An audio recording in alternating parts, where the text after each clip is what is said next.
Surah An-Nisa ayat pertama tersebut memang membicarakan tentang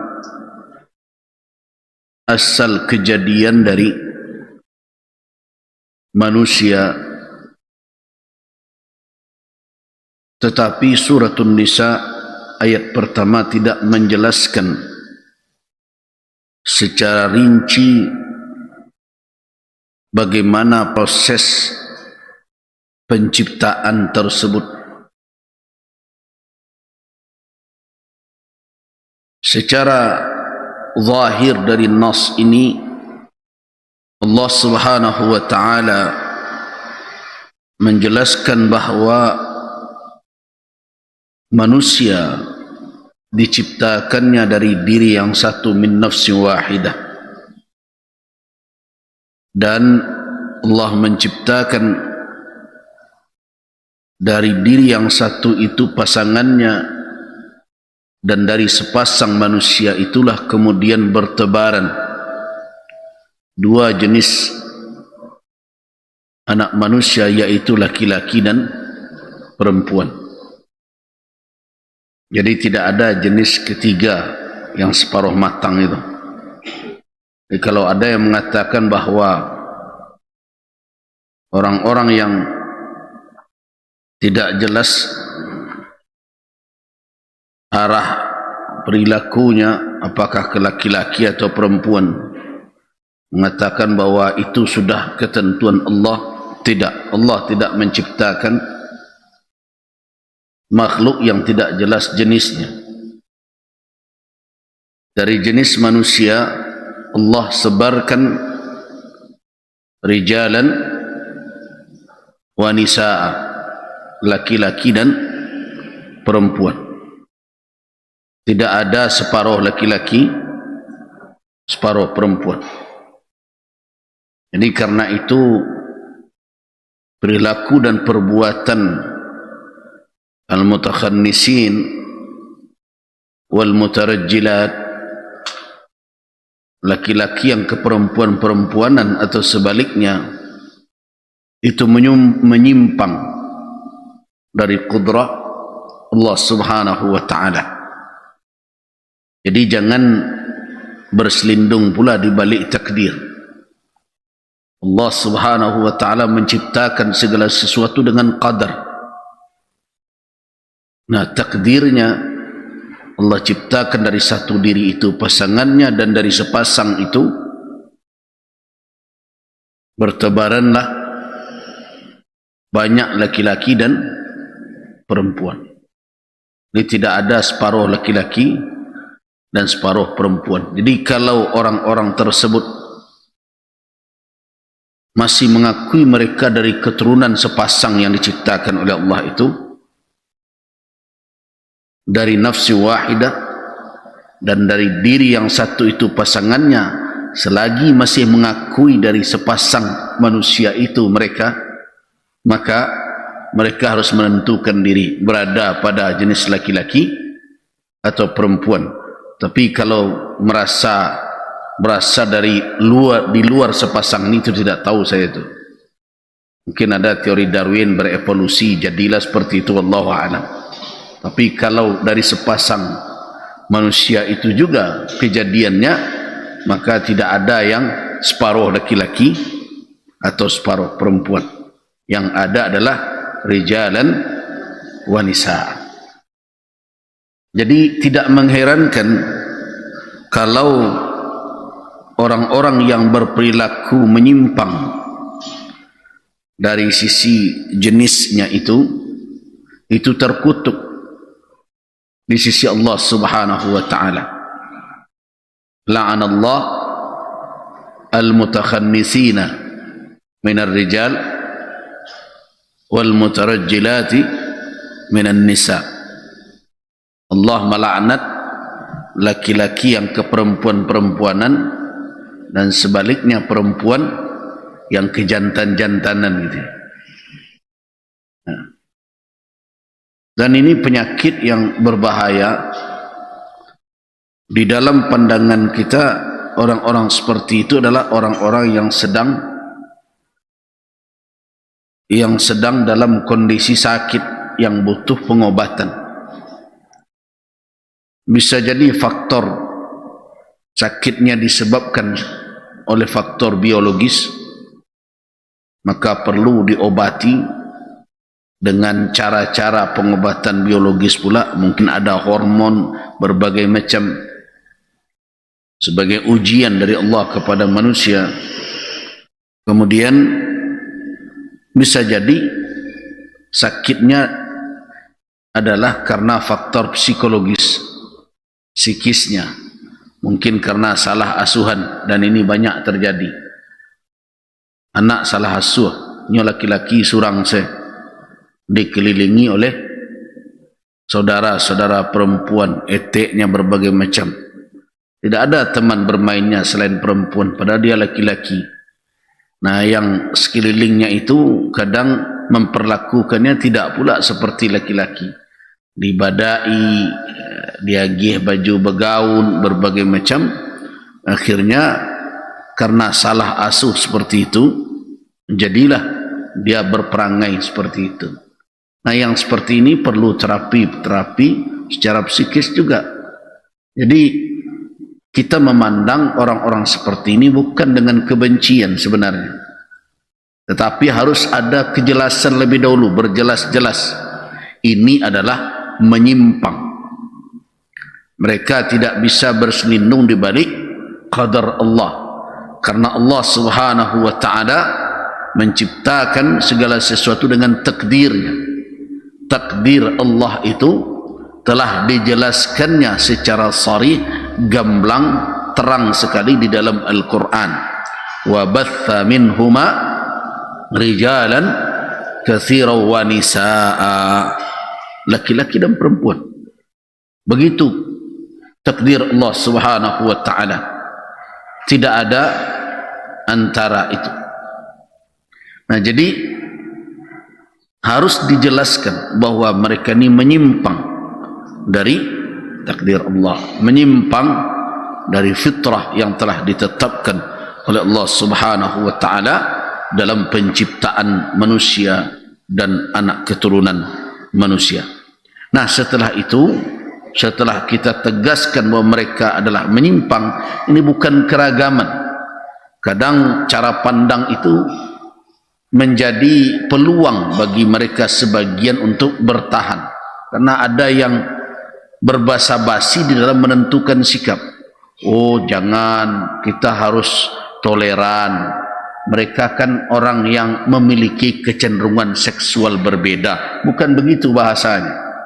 Bahasa-bahasa seperti itulah, cara pandang seperti itulah yang akhirnya memberi apa? Memberi payung berteduh untuk mereka. Karena ada orang-orang yang mereka anggap bisa menjadi tempat berlindung. Jadi kalau ada suatu kemaksiatan, cara merubah kemaksiatan itu yang pertama adalah sepakati maksiat itu adalah mungkar. Jadi itu langkah awal. Kita harus satu cara pandang bahwa kemaksiatan itu mungkar. Kalau tidak, maka tidak akan efektif pelarangan, pencegahan, peringatan. Tidak akan efektif. Kenapa? Karena ada sebagian lagi yang tidak mengingkari. Saya kan sering contohkan dalam rumah tangga saja. Kalau ada anak yang melakukan perbuatan yang mesti dilarang, tapi orang-orang yang berpengaruh dalam rumah tangga itu tidak sepakat, tidak usahlah suami istri, nenek saja tidak setuju, maka anak akan mencari perlindungan. Ya, misalnya saja ketika seorang ayah melatih anaknya untuk jangan boros, tidak sado piti dan dimintanya diagih. Ibu sepakat, ayah sepakat, tiba di nenek. Setelah bapaknya mandi nyupai, diimbau cucu tadi, kemari lang. Emak Jepang dia mau pilih. Pejak dulu itu akak. Nah, cara seperti itulah yang akhirnya memberi payung untuk anak tadi berlindung terus dan tidak menyadari kekeliruannya. Nah, begitu juga dalam perkara ini. Kalau kita ingin melarang orang, menghentikan suatu kemaksiatan, maka orang-orang yang didengar pembicaraannya, yang punya kewenangan untuk mengambil sikap. Kalau di Minangkabau ada tali 3 sepilin, tungku 3 sejarangan. Itu boleh dikatakan puncak-puncak orang yang diberikan amanah untuk mengatur dan menata kehidupan sosial kemasyarakatan di ranah Minang. Nah, ini harus bersepakat ini untuk mengingkari perbuatan tersebut. Tapi kalau separuh mengingkari, separuh yang lain permisif, biasalah ndak bala boy tulo kini, maka kemaksiatan tidak akan mudah untuk dihentikan. Bahkan orang yang berbuat maksiat merasa mendapat tempat untuk berlindung dari pelarangan-pelarangan tersebut. Jadi makanya saya berulang kali katakan di berbagai momen, kalau kita memang ingin menghentikan perbuatan-perbuatan yang maksiat itu, kita harus sepakat memandangnya suatu kemungkaran yang harus diingkari. Kalau tidak, maka mereka akan merasa benar dengan pandangan sebahagian orang itu. Jadi begitu juga LGBT, ya, dengan segala jenisnya itu harus kita sepakati itu adalah kemaksiatan yang wajib diingkari dalam seluruh level kehidupan sosial kemasyarakatan kita, di tingkat keluarga, di tingkat nagari, di tingkat yang lebih besar lagi, sampai kita di negara ini harus bersepakat bahwa itu adalah mungkar. Kalau mungkar, apa yang harus kita lakukan? Cegah. Al-amru bil ma'rufi wan nahyu anil munkar. Nah, kembali kita kepada ayat ini. Pada pertemuan yang lalu kita sudah katakan bahawa penciptaan Hawa, ya kan, itu kisah yang kita bicarakan pekan yang lalu, berasal dari tulang rusuk Adam, ya, dari tulang rusuk Adam. Apakah ada tasrih atau berita yang sarih, berita yang gamblang dan terang di dalam nas Al-Quran? Jawabannya tidak. Al-Quranul Karim hanya mengatakan wa khalaqa minha zawjaha, dan Allah Rabb kamu menciptakan dari dia, hanya itu kembali kepada nafsi wahidah, kepada diri yang satu tadi yang telah diciptakan oleh Allah. Dari sanalah Allah ciptakan zaujaha, pasangan. Nah,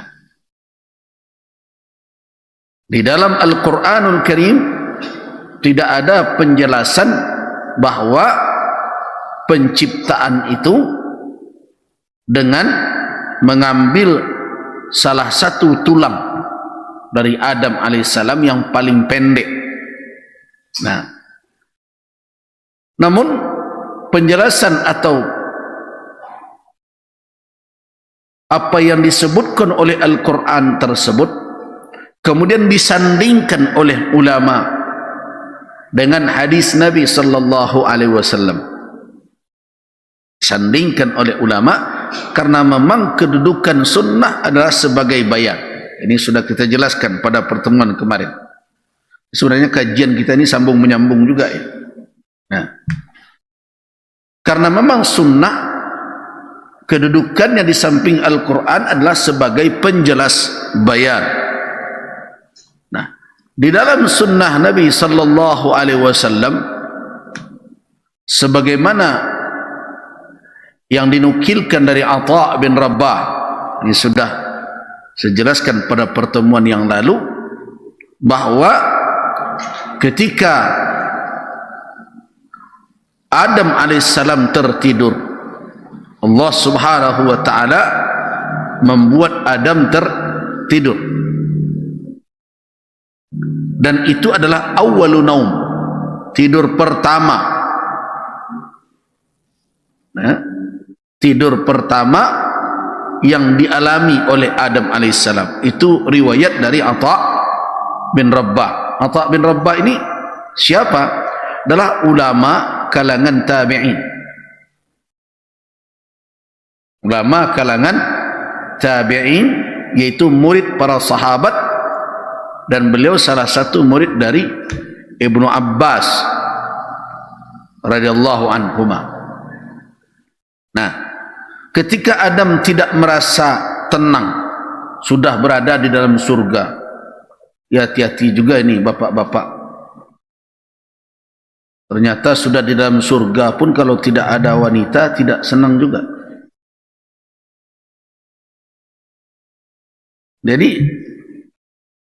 Jadi bisa juga ibu-ibu berbangga juga bahwa kebahagiaan laki-laki itu dengan adanya kami, kira-kira begitulah. Ya. Jadi maka Allah Subhanahu wa ta'ala melihat Adam yang gelisah, tetapi tentu jangan dikatakan bahwa Allah Subhanahu wa ta'ala berkeinginan mengqadakan atau baru muncul keinginan atau ilmu Allah tentang penciptaan Hawa itu ketika melihat Adam, tidak. Itu ta'alluqnya saja. Tentu Allah Subhanahu wa ta'ala menciptakan segala sesuatu dengan ilmunya, dengan qada dan qadarnya, ya, yang telah ada di masa azal. Ini kaitannya dengan kajian akidah tauhid. Jangan kita fahami bahwa dia mencari itu baru Allah teragak menciptakan. Berarti ilmu Allah jadi terlambat jadinya. Tidak.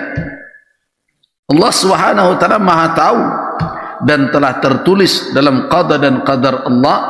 Nah, di dalam qada dan qadar kita yakin itu Allah Subhanahu wa ta'ala sebelum menciptakan segala sesuatu telah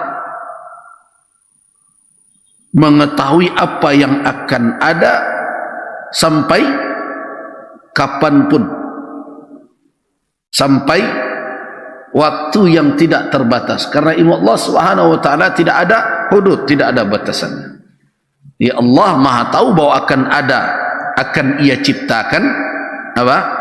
Pasangan Adam alaihissalam. Nah, tetapi ta'alluqnya kapan Allah Subhanahu wa ta'ala menciptakan? Ketika Adam alaihissalam gelisah atau tidak nyaman di dalam surga karena tidak ada teman yang serupa dengannya. Ya, tidak serupa dari sisi penciptaan, tidak serupa dari asal kejadian, dan tidak serupa dari sisi perilaku dan perangai. Nah, di mana Adam makan, minum, malaikat tidak butuh itu, nah, semuanya. Nah, dalam proses penciptaan itu Allah Subhanahu wa ta'ala menjadikan Adam tertidur, dan itu adalah awal tidurnya. Kemudian diambillah oleh Allah, dicabut dari Adam alaihissalam. Apakah yang mencabut ini malaikat atau siapapun, Allah Subhanahu wa ta'ala a'lam, yang Maha tahu. Yang jelas berasal dari tulang Adam yang paling kecil dari sisi kirinya. Nah, dari sanalah Allah ciptakan Hawa. Nah, ketika Adam terbangun, tersentak bangun, dia melihat kepada Hawa. Hawa menyerupai dirinya. Nah, ketika serupa seperti itu, ditambah lagi dalam pandangan Adam, ini wanita atau makhluk yang sangat indah dipandang, sangat cantik rupanya. Nah, jadi maka tentu ada rasa kenyamanan. Nah, terus apakah cerita seperti ini marfu' yang secara detail seperti itu? Benarkah kisah itu rafa' diangkatkan kepada Nabi atau berasal dari Nabi sallallahu alaihi wasallam? Para ulama mengatakan cerita yang seperti itu secara rinci, secara tafsil, secara perincian seperti itu tidaklah kuat secara sanadnya berasal dari Nabi sallallahu alaihi wasallam. Yang terperinci seperti tadi tidak sahih berasal dari Nabi sallallahu alaihi wasallam. Riwayat yang sahih dari Nabi adalah riwayat tentang khutbah beliau ketika di Arafah. Tetapi di dalam khutbah itu tidak ada cerita tentang proses kejadian seperti itu. Tertidur, diambil tulangnya, tidak ada. Yang ada adalah perintah Nabi untuk memperlakukan atau menasihati wanita, mendidik mereka dengan cara yang baik. Harus dengan cara yang baik. Kenapa pesan itu disampaikan oleh Nabi? Karena wanita tidak bisa dibiarkan terus mengikuti kecenderungan-kecenderungannya. Dikarenakan apa? Fa innahunna khuliqna min dil'an. Mereka diciptakan dari tulang. Dan sesungguhnya yang paling bengkok dari tulang itu a'la, yang paling atas. Kalau dibiarkan, maka dia akan terus bengkok seperti itu. Tapi kalau dipaksakan, fa in dhahabta an tuqimaha, kalau engkau paksakan meluruskannya, kasartaha, engkau mematahkannya. Nah, bagaimana mematahkannya? Kata Nabi, talaquha, mentalaknya. Jadi di dalam hadis itu muncul petunjuk tentang bagaimana memperlakukan wanita.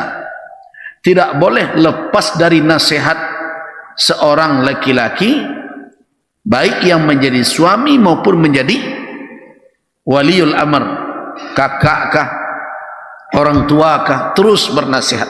Jangan biarkan. So kalau dibiarkan mereka akan terus dengan karakter bengkok seperti itu. Nah, para ulama hadis ketika memahami hadis ini terbagi kepada dua kelompok.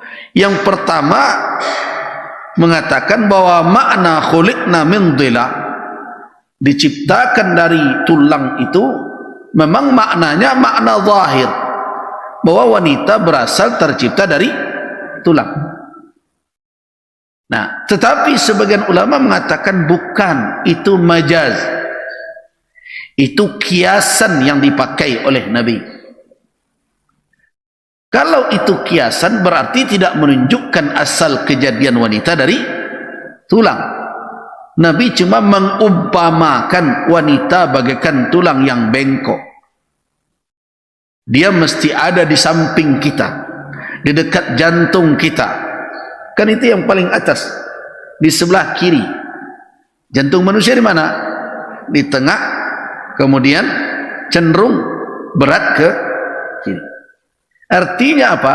Dia menjadi buah jantung, menjadi teman yang dekat bagi seorang laki-laki. Tetapi karakternya beresiko kalau dibiarkan terus dalam kondisi karakter yang menjadi fitrah penciptaannya itu. Nah, karena itu perlu ada apa? Pendidikan, pembinaan. Jadi sebagian ulama mengatakan itu tidak menunjukkan asal kejadian, itu hanya kiasan saja, agar seorang suami, seorang orang tua, kakak yang laki-laki bijak di dalam mendidik perempuan.